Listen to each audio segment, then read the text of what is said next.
Jestem tutaj w repozytorium Amiga Test Kit. To, co muszę zrobić, to po prostu pobrać najnowszą wersję. Mam tutaj dyskietkę.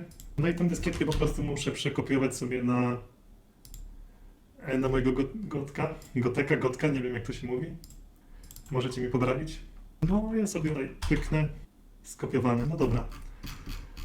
To tą część mamy za sobą. Teraz odpalam Amigę i będziemy kopiować to na dyskietkę.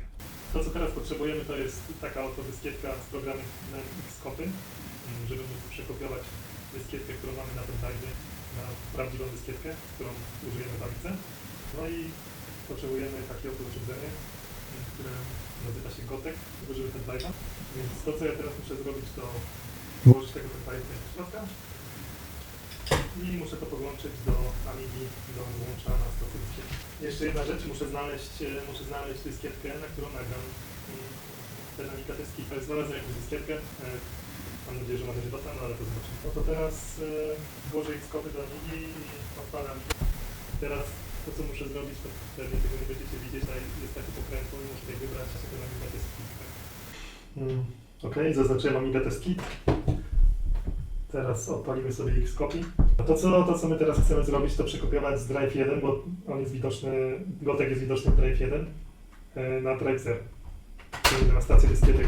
Więc wyciągam dyskietkę Xcopy, wkładam dyskietkę, na którą chcę nagrać, i wiadomo, muszę przestawić tą zworkę, czy jak to się nazywa, żeby można było nagrywać na tę dyskietkę. I teraz tak, tu wybieram Source jako Drive 1, i target jako Drive 0 i nacisnę jeszcze raz i to będzie nagrywanie z weryfikacją, jeśli dobrze to rozumiem. No i jedziemy. To się kopiuje, chwilę potrwa. Ok, nagrało się, wygląda poprawnie, więc teraz wyciągnę tę dyskietkę, przestawię tą zwłokę tylko do odczytu i uruchomimy Amigę z tej dyskietki i powinien nam się ukazać Amiga Test Kit.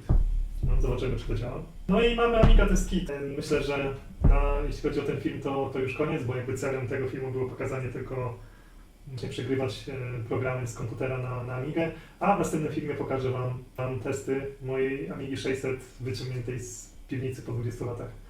Także dziękuję za oglądanie i do zobaczenia. Hej, hej!